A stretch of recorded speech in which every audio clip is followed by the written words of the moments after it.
Hey, good morning. A moment in white history.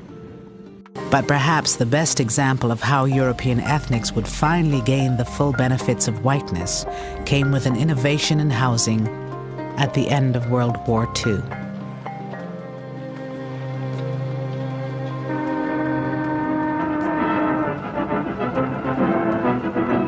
It was a time when hundreds of thousands of GIs came home ready to start families, but had no place to live.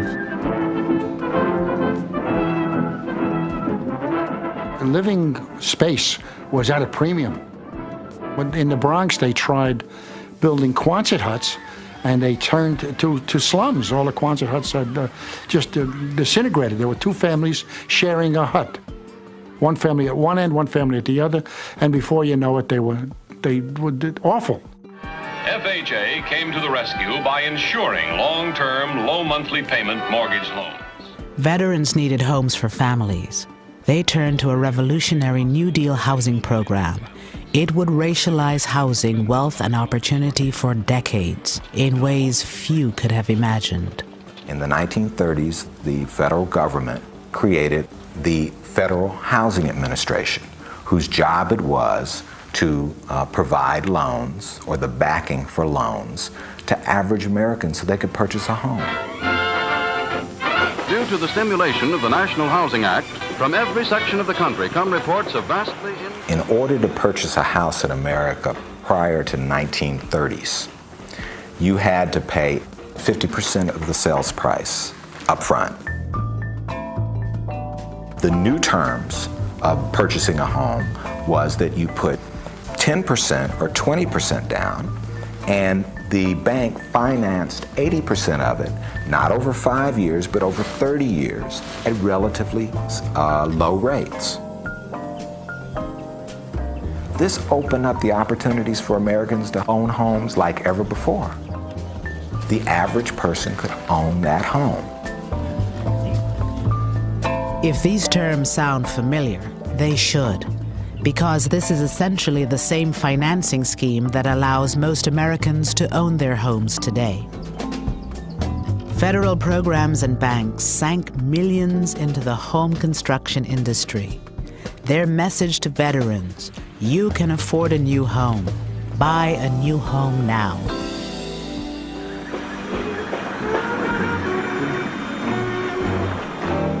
On the outskirts of Baltimore, Memphis, Chicago, Los Angeles, Denver, and other cities, brand new communities sprang up. One of the most famous was a Long Island potato field, transformed into 17,000 new homes. It was called Levittown. Tax dollars helped make the single-family home a mass-produced consumer item. The American dream had a new name: suburbia.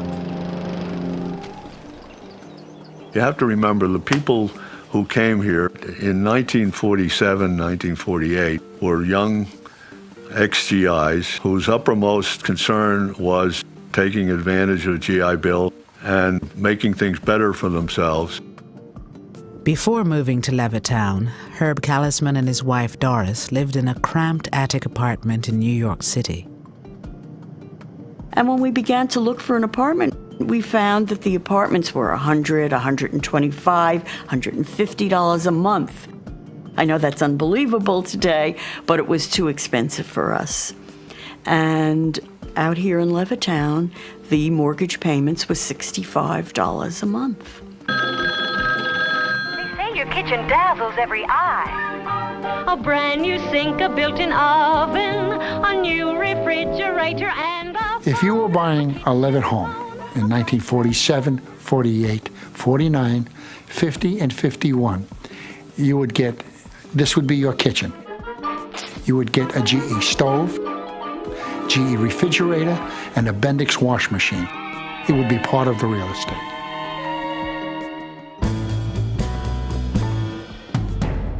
We came to Levittown and we found the model house, and we walked in and we looked around, and of course in the eyes of a young man who was raised in the ghetto, so to speak, it was an interesting experience, interesting lifestyle, seeing all the new modern conveniences.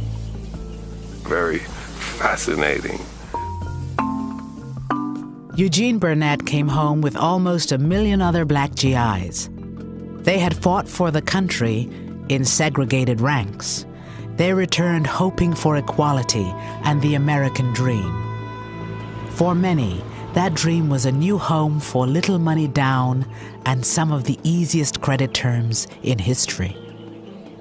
I went up to the salesman. We're interested in your home. We're interested in buying one. And what is the procedure? Is there an application to be filled out?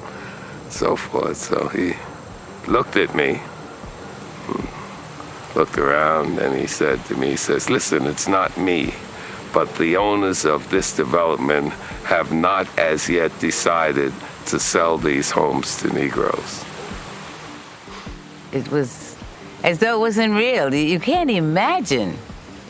But for someone to come out and actually tell you that they can't sell to you, you know, I was really on an up. Man, look at this house. Can you imagine having this?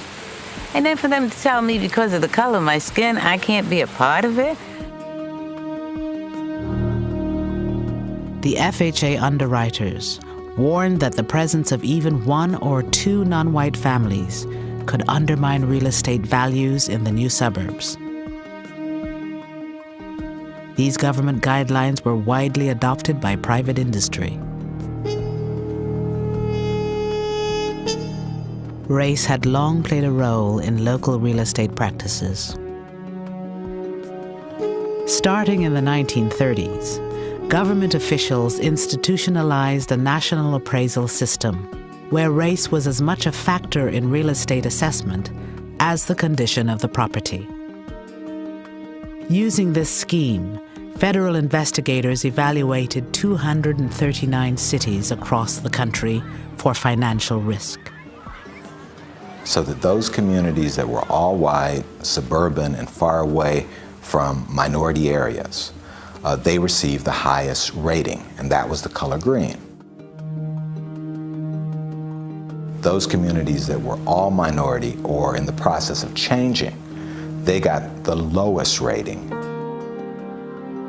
and the color red. They were redlined. As a consequence, most of the mortgages went to suburbanizing America, and it suburbanized it racially.